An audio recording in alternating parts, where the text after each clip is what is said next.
হাদি তো অ্যাকচুয়ালি একটা জামাতের প্রোডাক্ট, ওটা একটা জঙ্গি। ফয়সাল জামাতের জামাত বিএনপি কাজ হতে পারে। ফয়সাল কি বলবে, কে ফাঁসিয়েছে, কি বলবে ফয়সাল, কে ফাঁসিয়েছে?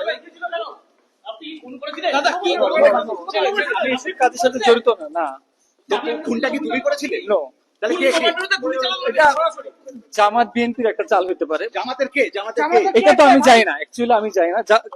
হাদি হাদি, এই যে আপনারা যে হাদি হাদি করছেন, বাংলাদেশের মানুষ হাদি করতেছে, হাদি তো অ্যাকচুয়ালি একটা জামাতের প্রোডাক্ট, ওটা একটা জঙ্গি। ফোন করেছিল কে? আমি করিনি। তুমি সেই সময় বাংলাদেশে ছিলে, তুমি বাংলাদেশে ছিলে তো? হ্যাঁ, আমি ছিলাম। তোমাকে সিসিটিভি ফুটেজে দেখা গেছে। আমাকে গুলি করতে দেখা যায় না। তা তুমি চলে এসছো কেন ভারতে তাহলে? গুলিটা কে করলে ভাই? গুলিটা কে করলো? এই মুখ দেখা, মুখ দেখা। জামাতে আমার পেছনে একবার। গুলি কে করেছে? ফয়সাল গুলি কে করেছে? স্পটে আমি ছিলাম না। ফয়সাল জামাতের কে? ফয়সাল জামাতের কে? জামাতের নাম বলছে, জামাতের কে যুক্ত?